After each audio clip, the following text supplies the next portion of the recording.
Why don't you go back to the mud puddle you came from? This is a decent neighborhood, not a charity for your kind. Yeah, that's the first thing I heard loud and sharp, cutting through the blue July air like someone smashing a glass at a wedding. So you're probably thinking I'm exaggerating, but I swear on my grandmother's lemon pound cake, that's exactly how it started. It was one of those summer Saturdays you wish you could freeze forever, sky so clear. It looks painted on sun, turning everything gold, the air humming with lawnmowers and laughter, and the only thing I had to worry about was whether the lemonade had enough mint in it. My niece Maya, 10 years old, wild about pools, all arms and legs, and that kind of giggle that makes you forget you were ever mad about anything. She'd been counting down the days to visit all year. And that pool in my backyard, well, it was her little kingdom. I was coming outside arms full with watermelon and a sweating pitcher ready to play the hero. I catch a glimpse through the window Maya in her pink and purple swimsuit mid-handstand, kicking up sparkles of water and talking to herself, lost in her own world. You know that kind of joy. It's contagious. That's what I was feeling right up until I heard that voice so nasty it made me drop the whole plate, watermelon, skidding lemonade sloshing down my arm. I didn't even catch the words at first, just the hate in the tone like someone had slapped me. My heart started pounding, but my body moved on its own. I stormed through the back door, ready to raise hell if I had to. And there she was, standing on my patio, as out of place as a raccoon in church. She was the kind of woman you just know has a collection of neighborhood watch badges. Somewhere late 60s, hair bleached and fried, dressed in a black windbreaker and faded green track pants that hadn't seen a washing machine in a while. Her face was twisted into a sneer, and she wasn't even looking at me. She was screaming at Maya, who was frozen in the pool, gripping the side, terror replacing every bit of her earlier joy. In that instant, something in me just snapped. I didn't even think. I stormed out like a mama bear. My voice came out rough and guttural. Get away from her. Get off my property right now. That woman, let's call her Karen because, well, what else spun around, eyes beady and righteous like I'd just ruined her bake sale. She jabbed her finger at Maya, and then at me, shouting about being a concerned citizen, about urchins sneaking in, and threatened to call the police. She was trespassing in my backyard, yelling at my niece, and she was the one calling 911. I couldn't believe it. I stepped between Karen and the pool, my voice low, my patience gone. This is my niece. This is my house. You have 5 seconds to leave before I call the cops myself. She just laughed, sharp and ugly. You people always have a story, she said, and started dialing 911, fingers shaking with rage. Yes, officer, there's a break-in. A young black girl in the pool, very aggressive. I watched Maya start to cry, silent tears streaming down her face, and that was it for me. I pointed at the front door. You are a liar and a trespasser. Leave. Now. She swatted my hand away hard, then shoved me full body, 2 hands, sending me stumbling.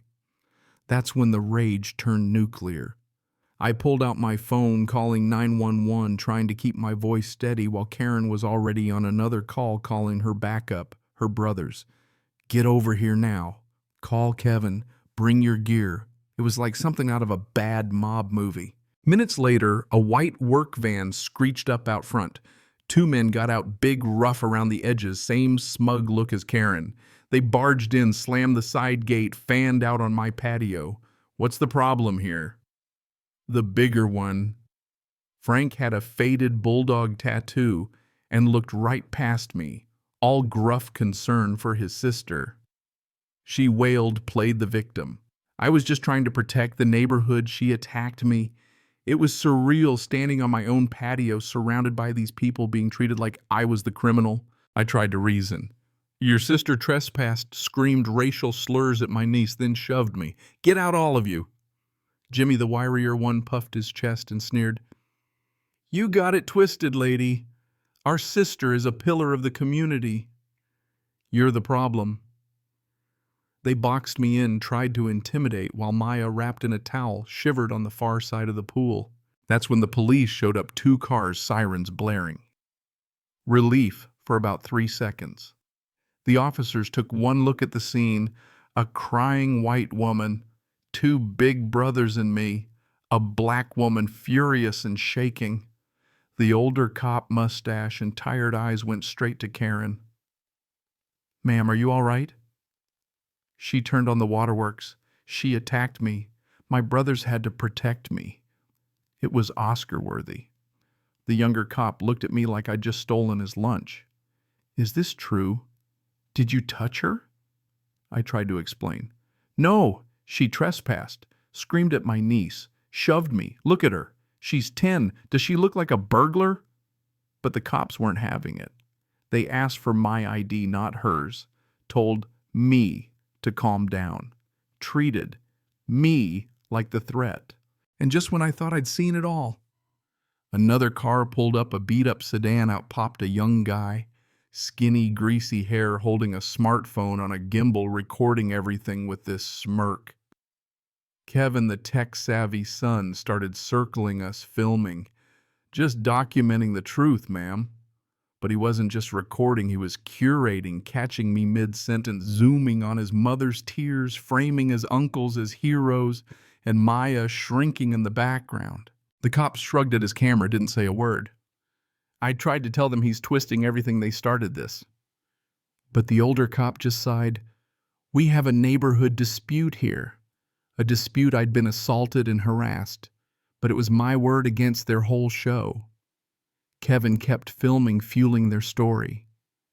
The cops finally decided no arrests. Just everyone go home. As Karen and her brothers strutted off, Kevin lingered, camera still on me, savoring my anger and defeat.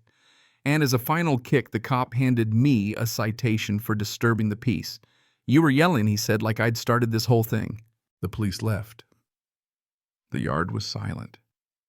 Maya sobbing quietly.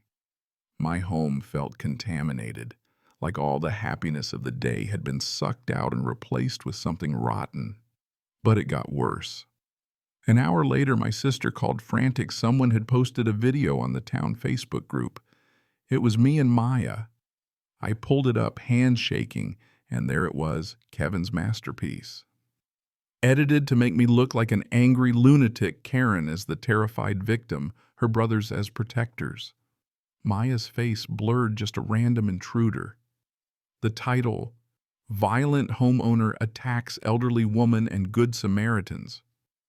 The comments were a cesspool. People posted my address. My phone started ringing with threats. I unplugged the landline. Strangers filled my inbox with hate. Even the neighbors looked away, locking their doors. My home felt like a prison. Eggs were thrown at my house in the night. Cars crawled past. Maya couldn't sleep. I sat there in the dark, feeling hopeless, scrolling through the hate. And then one buried comment, "This seems edited. Does the homeowner have security cameras?" The words hit me like a jolt. Security cameras. I'd installed them months ago after a porch theft, but in the chaos I'd forgotten. Heart pounding, I pulled up the footage. There it was. Karen sneaking in, yelling her slurs, shoving me undeniable, unedited truth. Her brothers storming in, the police mishandling it all. Kevin filming, the whole ugly scene crystal clear. I saved it everywhere I could. And suddenly I had power. I needed a pro. I found a civil rights lawyer, Ms. Davenport, sharp as a tack. She watched the video with me, face set with righteous fury. "We're not just clearing your name," she said. "We're dismantling theirs." Her team filed suit for trespassing, assault, defamation, and emotional distress. She marched the footage straight to the police chief. The district attorney, my disturbing the peace citation, vanished, and the officers who failed us faced investigation. Then her media team dropped our video, juxtaposed Kevin's truth with the real truth side by side. It went viral. Local and national news picked it up. Suddenly, I wasn't the villain, I was the woman who fought back. Apologies poured in from neighbors, from strangers, from the cop who judged me. Karen lost her job at a pediatric dental clinic. The HOA fined her, started foreclosure on her house. Her brother's contracting business collapsed under the weight of public disgust. Kevin's university suspended him for harassment and spreading misinformation, his media career ruined. He tried a comeback on YouTube, peddling a fake apology, but the internet ate him alive. Karma really is a patient beast. During depositions, Ms. Davenport made them watch the unedited footage frame by frame, every lie dismantled. Karen wilted. Her brothers blustered, but the truth crushed them. Kevin's digital arrogance melted into pathetic excuses. They settled. It wasn't just about the money, though there was plenty to set Maya up for college, pay the bills, and cover therapy. The real win. Their public apology, court-mandated racial sensitivity classes, a restraining order, and Karen forced to move. Over time, the neighborhood healed. The new family in Karen's old house brought light and laughter. The HOA changed, adding anti-harassment rules and actual welcome committees. I started speaking at police training, showing recruits what happens when you assume, when you don't listen, when you judge too fast. Maya, my fierce bright girl, grew stronger. She gave a class project on redlining using our story anonymously, teaching her friends how easy it is for hate to hide in plain sight, and how you fight it with truth, with community, with relentless courage. Sometimes I see the old villains, Frank working at a hardware store, head down, no swagger left. Jimmy delivering pizzas, not meeting my eyes. Kevin's failed channels Karen's bitterness from 2 states away. They're ghosts now, haunting their own ruined reputations. But me, I'm still here, flowers blooming in the yard. Maya's laughter echoing over the pool. That perfect Saturday feeling is back, maybe even stronger, like sunlight after a storm. So if you're still listening, let me ask, where do you stand? When the mob comes with pitchforks, when the story seems clear but you haven't seen all the evidence. Are you willing to look deeper, to wait for the truth? Even when it's messy? I hope you'll share your thoughts. I hope you'll tell your own story if you've ever been on the wrong side of a lie or stood up for someone who was. Because at the end of the day, justice isn't just a courtroom word. It's a choice we make over and over to do the hard thing, the right thing, even when nobody's watching. If this story hit you, drop a comment, share your thoughts about justice, right, wrong, or your own neighborhood drama. We learn by listening, and sometimes that's all it takes to change the world, one story at a time.